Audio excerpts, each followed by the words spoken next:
Hey, and welcome to a new episode of Co-Creating with AI. I'm Martin Källström, and with me is Rasmus. How are you today, Rasmus? Good. A little bit, I don't know why, but I'm a little bit all over the place today. Ended up dropping my daughter off at preschool, got late from that into this. But hopefully, we can have a fun chat anyhow.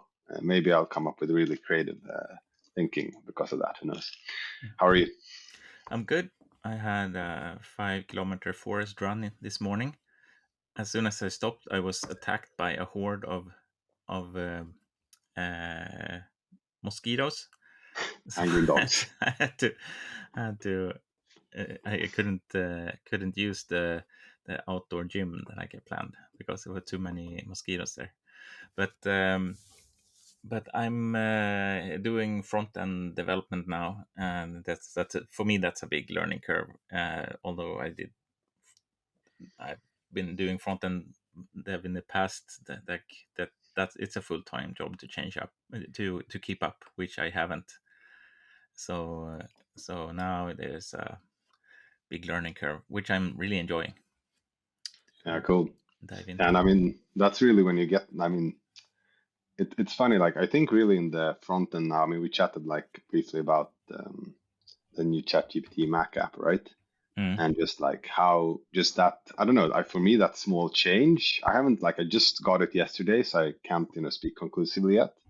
But feels like just that small change, having the option space bar kind of access to it everywhere, yeah, and taking a screenshot, dropping a file, writing something. I mean, soon talking to it naturally will be such like a game changer when using the desktop. mm, It's like equivalent to, I mean, it feels as native as Siri. mm, It's like as native. I mean, maybe there are some things they can't do, but it really is.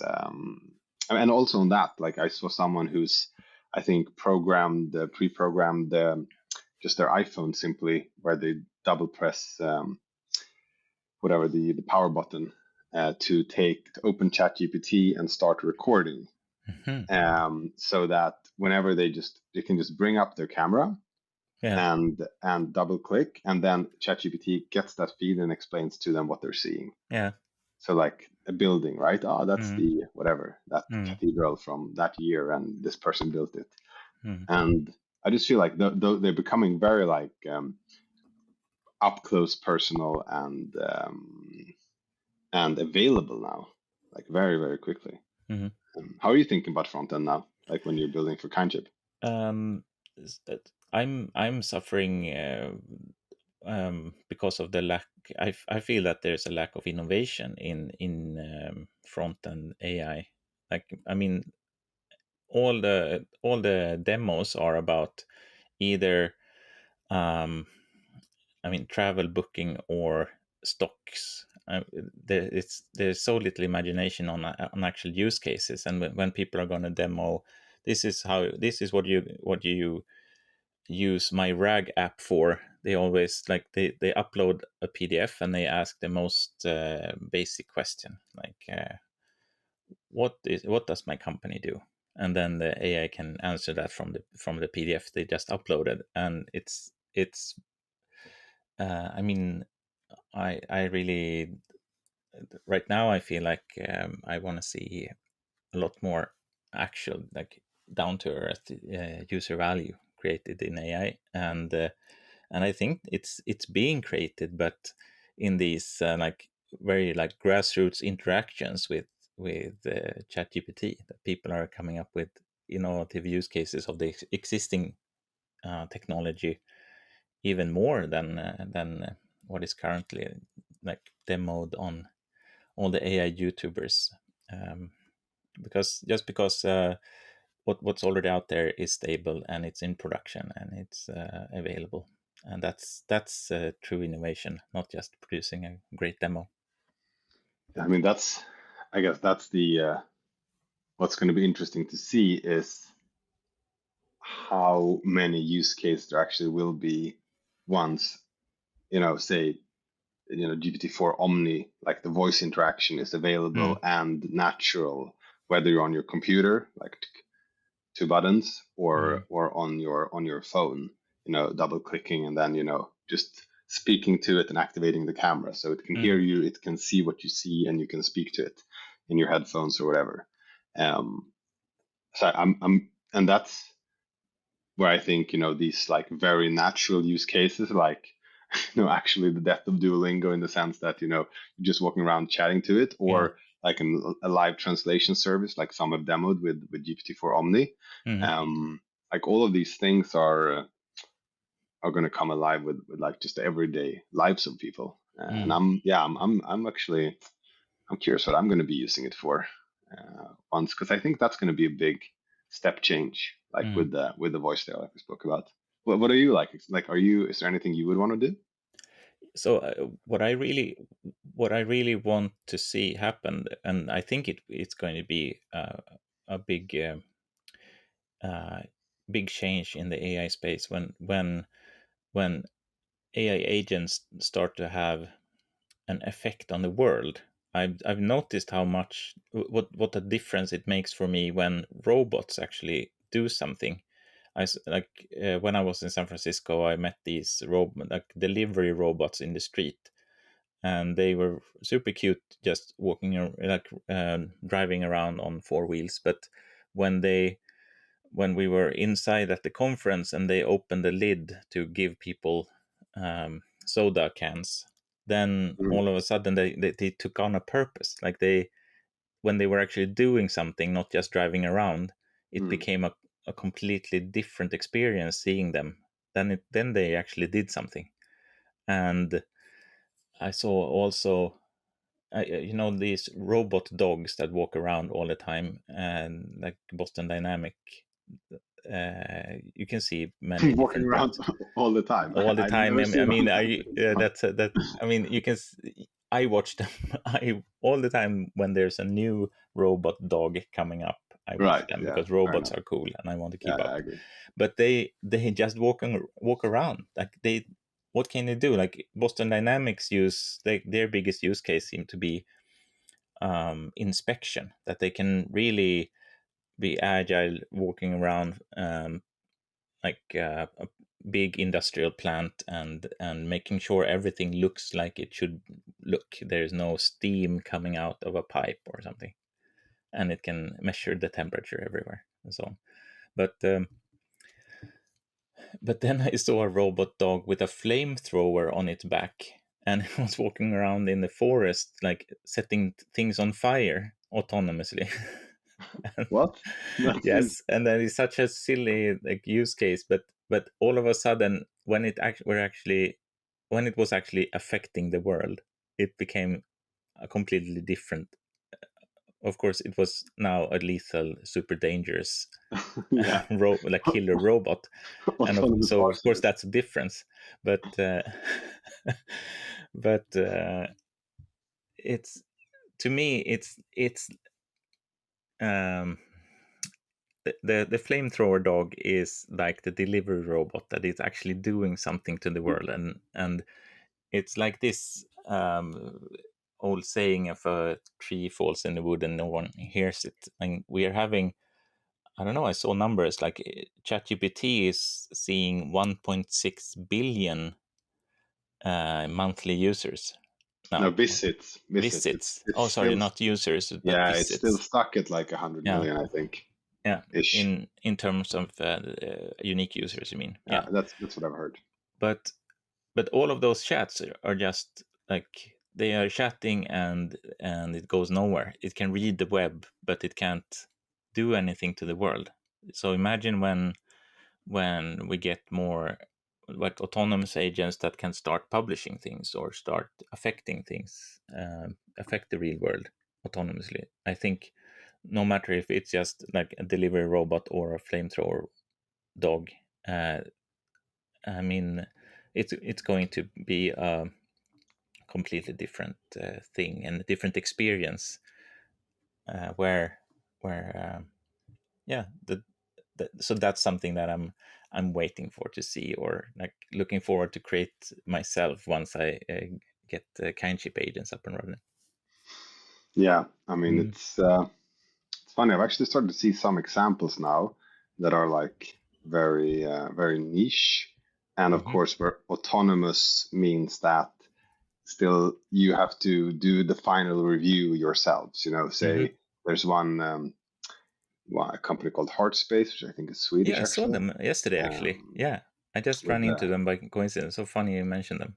All right, okay, yeah. Yeah. So then you probably know better, but I haven't No. tried it yet. But Yeah, me it neither. seems like they've basically created a product.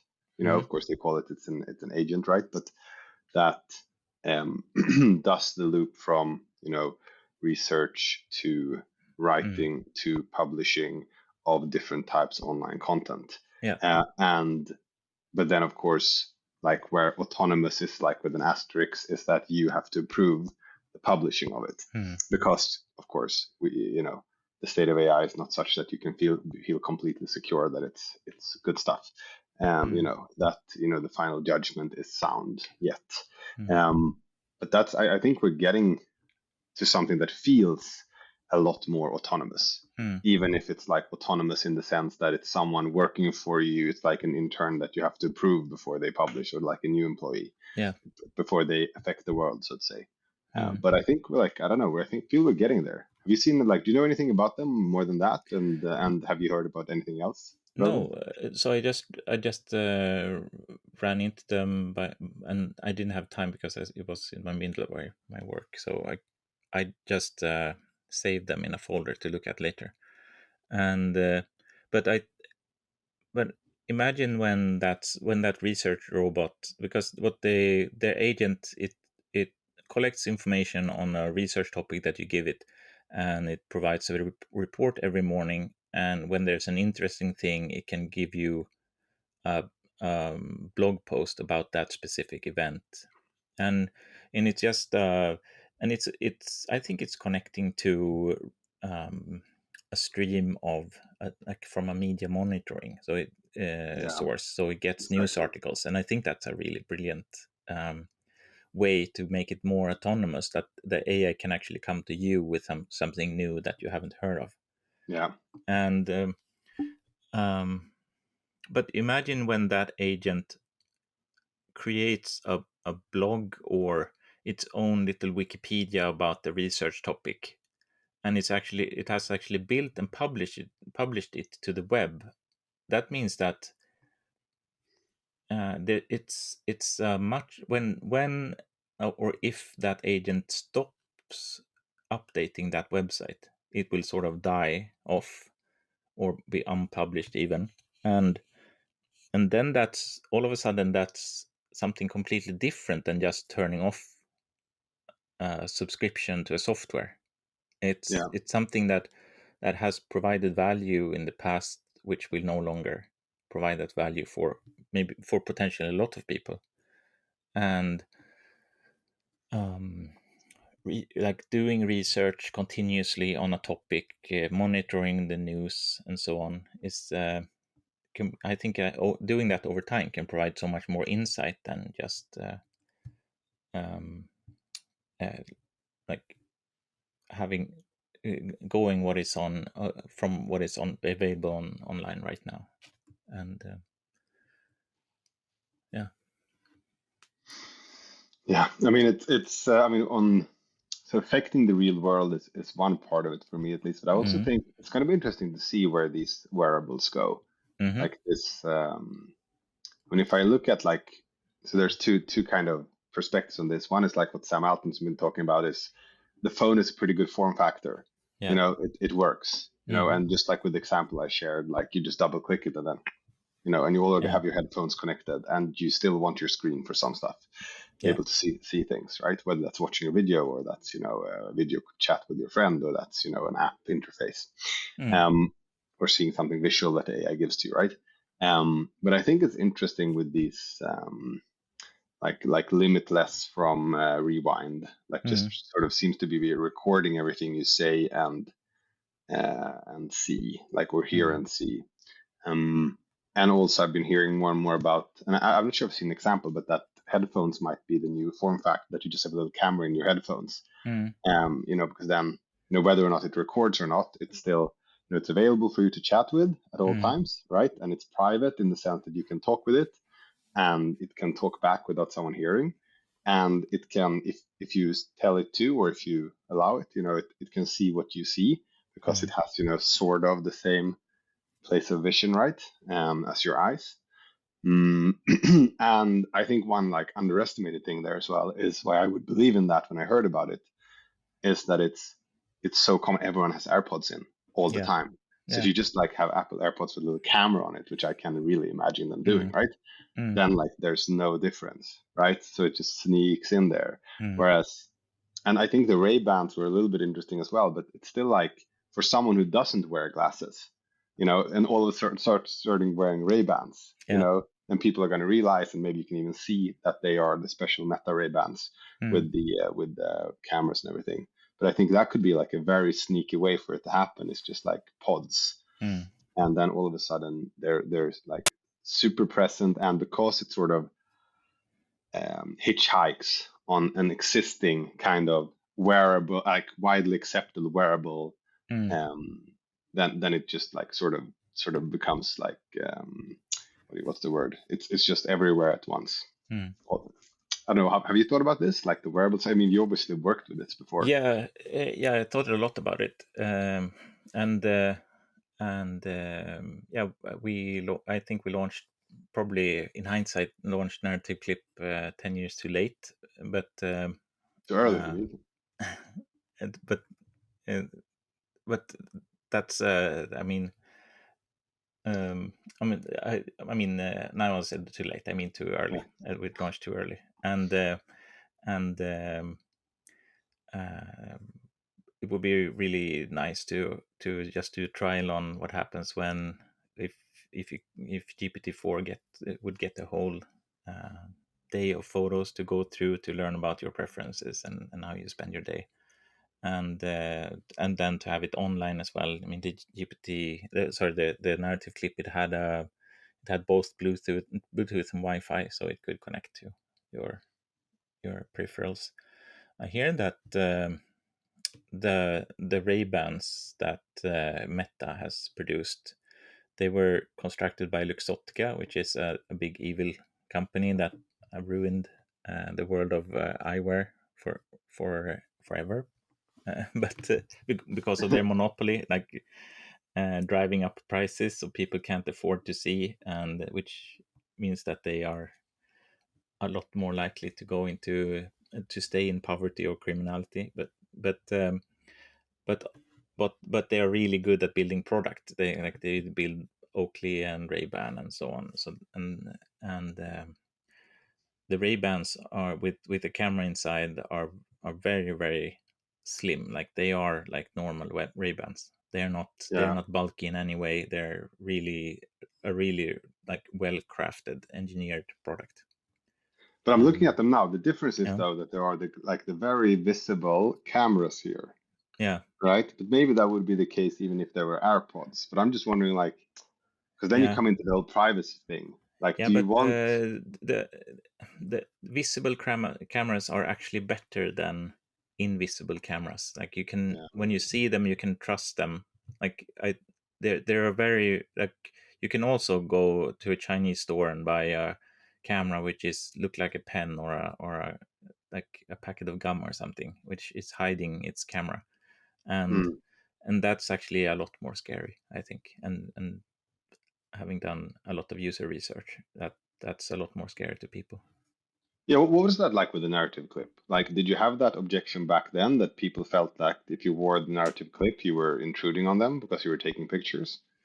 Actually, the person wearing, when I'm wearing and sitting down right in front of someone and you're gonna eat or something, then you Yeah. start like I start to get uncomfortable before the other person does, Right. because it's I feel that like taking pictures of them like so much in their face, and so that I my experience was that I always like took it off. I had like I wore it on and off for like 5 years, and during that time, maybe at two times there was someone asking me like, if it's okay for me to off the camera, or switch off the camera. Right. And because you build up a sensitivity to when it's okay and not.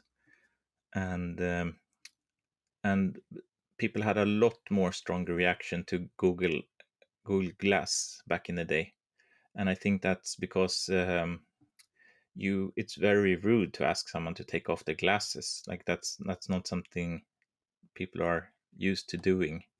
Right. And so like there was just a social protocol that made people feel more powerless, and like the person with glasses were intruding more. But that's just a theory of mine, and maybe that's proven wrong by Ray-Ban Meta. It could also be that you look like a robot with Google Glass, and like that Yeah. cyborg uncanny valley feeling was too much for people. Yeah. I mean, it's actually nuts how good looking they are now that I look at them. Apart Yeah. from like the cameras out there, but I mean, I wouldn't say they're from a design perspective ugly necessarily. I mean, maybe No. it's nicer without them, but it's not a big deal. Um, but I think like I think the main thing there from like and I don't have any solution to that, but from Mm, like a UX perspective is how do you make it really obvious when the camera's on or not? mm, Because if you can solve that, yeah. if it's obvious to you that my limitless clip or that my headphones or that my Meta Ray Bans, are not recording you, Mm, whether that's actually audio or video. I think mm, like being recorded is also like, at least for anyone in business, like who's in business, that's like you know, I mean, who thinks like being recorded, what you mm. say as well is Yeah. something. So I Yeah, wonder, like, that's it. That's actually a lot more sensitive than photos. That people are, because that it's what you're saying is so that's even more personal. I mean, you look the way you look, and that, like, some days you have a bad hair day, and maybe you don't want your photos taken. But for someone to come afterwards and say, to be in a power position and say, you actually didn't say those words, you phrased it this way, yeah, here's the yeah, recording, I can yeah, prove that you told me this at that time. And that's actually a lot more sensitive. yeah, probably, yeah. As imagine relationships, both Yeah. recording. Like, I would not Definitely. be that. Yeah. I don't know. I Maybe mean, that would be good. I don't know. It depends on the relation, probably. yeah. Yeah. At least you wouldn't have the debate about who said what in a heated situation. But Yeah. I think that no, it's interesting. It will be interesting how it plays out now with limitless. They're calling it a limitless pendant, which is just like we call the narrative clip. It's like we had a long naming process, and we ended up just like, it was a clip, so we called it a clip, and now they're making a pendant, so they call it a pendant, Yeah. like the pendant. Yeah. And uh, and and it's just um, I don't know if it's lazy or brilliant or somewhere in between, but it's I recognize the process they are in trying to like fit into the world and make it seem normal and make it work as simple as possible. Yeah. And I think, I mean, what's interesting, I think, in this whole thing is like, let's assume, which I think is fair, Mm, that someone will solve a form factor, mm, because the value will be so high to people and the culture will shift that such that we'll be able to have something with us that is available for us to talk with and that sees what we see and hears what we hear in mm, some way. There's also other, propositions like, we call it like suggestions here mm, that maybe it can record with, like, learn from without recording. mm, Just that I'm seeing you right now, but I yeah. don't have a video, Hmm. right? And those are like other types of solutions that I've heard being discussed. Yes. But let's assume that someone solves whatever the form factor is and whatever the UX is and whatever the requirements and restrictions are, Mm, such that this will be available. then I mean you really will have ridiculous data for Mm, personalization. mm, Like as soon and that value could be immense for mm, you as a person because all of a sudden you have an ability to get what you want much quicker. mm, Get the world personalized to you because obviously there will be an incentive for products, businesses, whatever, to personalize to you, mm, right? And then of course there's a question of where that data is and how you own it and stuff, but which is going to be a big thing going mm, forward. I mean, are people going to be comfortable having Meta and Google owning these things? Um, since they're advertising based and they can use that to manipulate you, who knows? mm. But it's definitely seems obvious that we will have ubiquitous data to be personalized on, Yeah. kind of right. Mm, Mm. And that's happening now because the wearable game is like on mm. with like Meta, and I'm sure Apple is doing something. They have a conference soon, right? Maybe they have. I think so. I think they have I like don't something keep track. planned with the release. Nah. Yeah.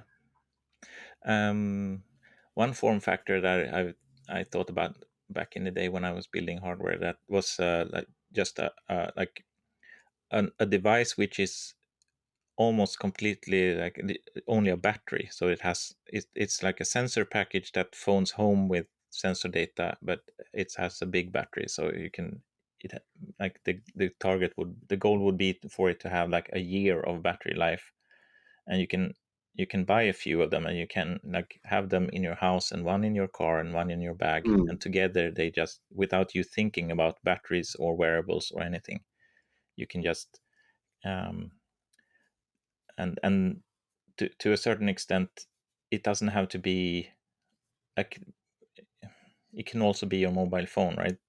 Since you're already charging that, but just this ubiquitous ambient censoring of what's going on in my life is something that I really want to um, at some point get started with recording, because of the value of having an AI that can learn from my everyday life and be just much more clued in on what's going on with me. Maybe even more aware of some things that I am myself, and it can tell me things that I'm not, like patterns that Yeah. I'm not seeing myself. Yeah. Cool. Maybe a good note to end on. A little bit of Yes. here and now, a little bit of where it's going. But yeah, Yeah. it was fun. I haven't like I don't think I've fully thought through like how quickly you will have like AI being like ambient and personalized No. like throughout. Like I think, I mean, of course, it depends on like the early adopters and da da da. But for at least the early adopters, it will be like available Mm, or is available. You could argue, but like will be available in a very good way. mm, Soon. Within the year, mm. I'd say. If you like really stack up on like having the right wearable, you have the new, the right model, whether it's GPT-4 Omni, etc. However, you will be able to combine these, of course, it's a question, but then you'll um, really have it like ambiently available and learning about you Yeah. like very, very, very soon. Mm. Good chat, Martin. Yes. Thank you so much for today, and let's have a guest coming on soon. I Yeah, have a few ideas, so let's make that happen. And also to the listener, if you have ideas about who should be on the show for us to talk to, let us know at Martin or Rasmus at multiply.co. Thank you so much. thanks, Martin.